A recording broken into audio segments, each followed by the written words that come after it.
ऐसे ही एक ब्राह्मण था, गरीब ब्राह्मण, बहुत ही गरीब, खाने को कुछ भी नहीं, जैसे तैसे करके अपना जीवन गुजार रहा था।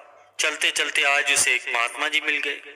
महात्मा जी ने ब्राह्मण से कहा, क्यों ब्राह्मण देवता, क्या हुआ, बड़े परेशान दिखाई दे रहे हो।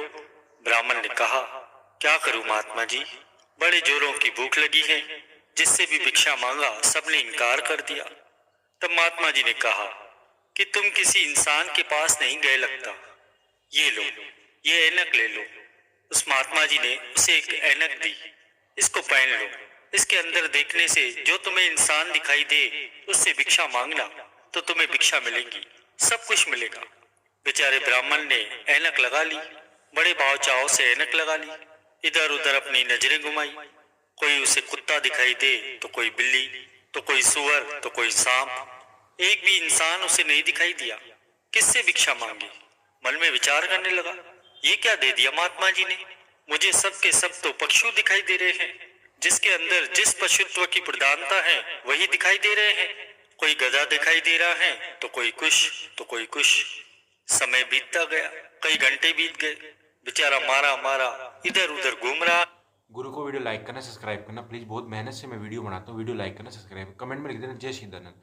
वीडियो आपको पूरी देखनी चाहिए। वीडियो आप 1 से 2 मिनट की आप देखते हो, आपको कुछ वीडियो का आपको कुछ समझ नहीं आएगा। प्लीज़ आप वीडियो आप पूरे सत्संग पूरा सुनना है। 8 से 9 मिनट की वीडियो बनाता हूँ, पूरे आपको पूरी वीडियो देखनी चाहिए, तभी आपको कुछ समझ आएगा। प्लीज़। कोई उसे इंसान नहीं दिखाई दिया।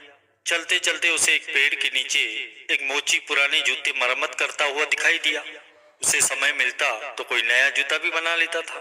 अब वह ब्राह्मण अपनी ऐनक को ऊपर नीचे करके देख रहा था, बड़ा हैरान कि कुछ गलत तो नहीं देख रहा। बाकी सब तो मुझे पशु दिखाई दे रहे हैं, कोई गधा तो कोई घोड़ा, यह एक ही मानव दिखाई दे रहा है, और वह भी मोची, और मैं एक ब्राह्मण, इससे मैं कैसे भिक्षा मांग सकता हूँ, जाऊं तो कैसे जाऊं इसके पास।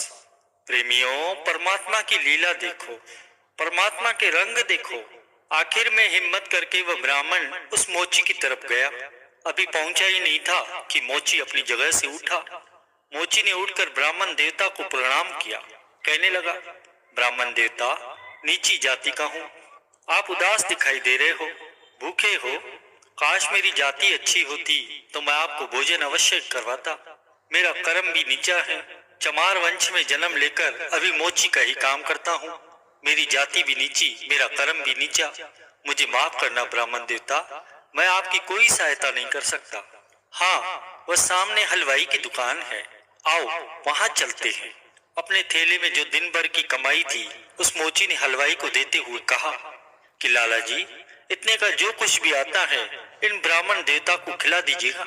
अपनी पूरी थैली खाली कर दी। फिर उस मोची ने ब्राह्मण देवता से कहा कि ब्राह्मण देवता, आप यहीं रुकना, मैं अभी आ रहा हूँ।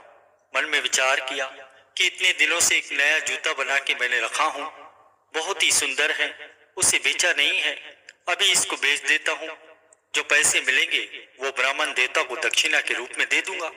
स्वयं उसे लेकर बाजार में चला गया।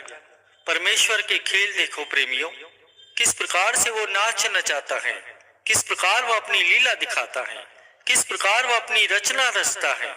संयोगवश एक राजा का मंत्री राजा के लिए जूता खरीदना चाह रहा था, तो उसने वो मोची से जूता ले लिया और राजा को दिखाया। राजा तो वो जूता देखकर बड़ा ही खुश हो गया, अपने मंत्री से कहने लगा, इस जूते को जिसने बनाया है उसे तुरंत ही हाजिर करो, मैं 500 रुपए जूते की कीमत दूंगा और 500 रुपए उसे इनाम देना चाहता हूँ। वह मंत्री उस मोची को राज दरबार में ले आया। राजा ने उससे कहा, ये 500 रुपए तुम्हारे जूते की कीमत और बाकी के 500 हम तुम्हें इनाम में दे रहे हैं। 1000 रुपए पाकर तो मोची गदगद हो गया, बड़ा प्रसन्न। अब उसने तो संकल्प ले लिया था कि जितने भी पैसे मिलेंगे मैं ब्राह्मण देवता को दक्षिणा के रूप में दूंगा। अब ये 500 रुपए जो इनाम में मिले हैं इस पर भी मेरा कोई अधिकार नहीं है, ये सारे के सारे जो कुछ भी मिला है वह ब्राह्मण के नाम से ही मिला है, ये मेरे नाम के नहीं है, क्योंकि मैंने संकल्प लिया था जो कुछ भी इसका मिलेगा सबका सब मुझे ब्राह्मण को देना है। और राजा से कहता है, राजन, ये पैसे मेरे नहीं है, जिसके हैं उसको दीजिएगा।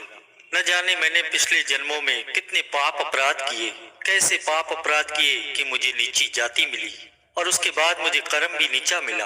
अभी भी मैं मोची का ही काम कर रहा हूँ, मैं कोई उच्च कर्म नहीं कर रहा। यदि इस वक्त मैंने ब्राह्मण देवता का हक छीन लिया तो मुझे नरक में भी स्थान नहीं मिलेगा। इन पैसों पर मेरा कोई हक नहीं है।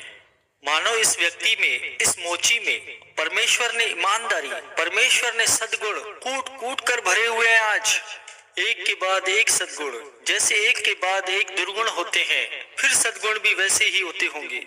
एक के बाद एक सद्गुण, दूसरा सद्गुण, तीसरा सद्गुण साथ ही जुड़े हुए होते हैं। इंसान को पूर्णतः परमात्मा सद्गुणी बना देता है। जिस प्रकार दुर्गुणी व्यक्ति दुर्गुणी ही बनता है। कैकेयी के लिए लिखा है कि जब कोई अपराध करता है, एक झूठ बोलता है, तो उस झूठ को छुपाने के लिए अनेकों ही झूठ साथ में बोलने पड़ते हैं और इंसान पतन को प्राप्त होता है। इस मोची में महात्मा कहो इसे, आज सच्चा मानव कहो इस मोची को, इसमें सद्गुण ही सद्गुण परमात्मा ने भरे हुए हैं। राजा ये बात सुनकर बड़ा प्रसन्न हुआ। उस ब्राह्मण को बुलाया गया। 1000 रुपये उस ब्राह्मण को दिए गए। राजा ने ब्राह्मण देवता से पूछा, मुझसे भी आपकी जाति उच्च है, हमसे भी उच्च जाति के तो आप हो। मैं तो एक क्षत्रिय जाति का हूँ, परंतु आपकी तो उच्चतम जाति है। कोई पिछले जन्म के कर्म बहुत ही अच्छे होंगे जिसके कारण तुम्हें उच्चतम जाति प्राप्त हुई। ब्राह्मण देवता, एक बात तो बताइए, क्या आपको भिक्षा मांगने के लिए इस मोची के अलावा और कोई नहीं मिला? ब्राह्मण देवता ने कहा, राजन, दिन भर कोशिश करता रहा, भिक्षा मांगता रहा, पर किसी ने भिक्षा नहीं दी। तब एक महात्मा जी मिल गए। उन्होंने मुझे एक ऐनक दी। महात्मा जी ने मुझे बताया, इसके माध्यम से देखना, पहचानना, जो भी तुम्हें मानव दिखाई दे वह तुम्हें भिक्षा देगा। यह मुझे मानव दिखाई दिए, इसलिए मैं इनके पास चला गया। यह मेरे पास चलकर आए। मुझे और कोई मानव नहीं दिखाई दिए, तो मैं भिक्षा किससे मांगता? प्रेमियों, उस ब्राह्मण देवता को उस राजा में भी सुअर दिखाई दिया, उसमें भी मानव नजर नहीं आया। अब उस मोची को देखकर राजा बड़ा ही प्रभावित हुआ। राजा मोची से कहने लगा कि मैं तुम्हें अपना सारा राज्य देना चाहता हूँ, यह राज्य तुम ले लो। जो कुछ भी आज से मेरे पास है सब कुछ तुम्हारा, परंतु इसके बदले में मुझे अपना हृदय दे दो। मुझे तुम्हारे जैसा उदार हृदय चाहिए, उत्कृष्ट हृदय चाहिए। मानव जन्म पाकर भी, मानुष स्तन पाकर भी उसमें मानव जैसा हृदय नहीं है, वह जीवन ही निरर्थक है। राजा की यह बात सुनकर मोची की आंखों में आंसू आ गए। हाथ आसमान की तरफ उठाते हुए कहने लगा, वाह परमात्मा, तेरी करनी बड़ी अद्भुत है। क्या किया है मैंने जिसके बदले में इतना सब कुछ दिलवा रहा है? मामूली सी बात, एक जूता बेचा और सोचा इस जूते के जितने भी पैसे मिलेंगे इस ब्राह्मण को दे दूंगा। मात्र इतनी सोच से तू मुझे इतना कुछ दिला रहा है। देवादिदेव, आज मोची रोई जा रहा है, आंखों में आंसू, प्रसन्नता के आंसू बंद ही नहीं हो रहे। वाह मेरे मालिक, क्या बात है तुम्हारी, इतना सा संकल्प लेने से मुझे इतना कुछ दिला रहे हो। जिन संत महात्माओं ने, जिन व्यक्तियों ने अपना तन मन धन सब कुछ तेरे श्री चरणों में समर्पित करके जगत में जो तेरा काम, तेरा कार्य करने के लिए उतरे हुए हैं, न जाने उनको तू क्या देता होगा। मेरे मालिक, मैं सोच भी नहीं सकता किस प्रकार से वह तेरी कृपा के पात्र, तेरे प्यार के पात्र बनते होंगे। मैं सोच भी नहीं सकता। गुरु को वीडियो लाइक करना, सब्सक्राइब करना प्लीज।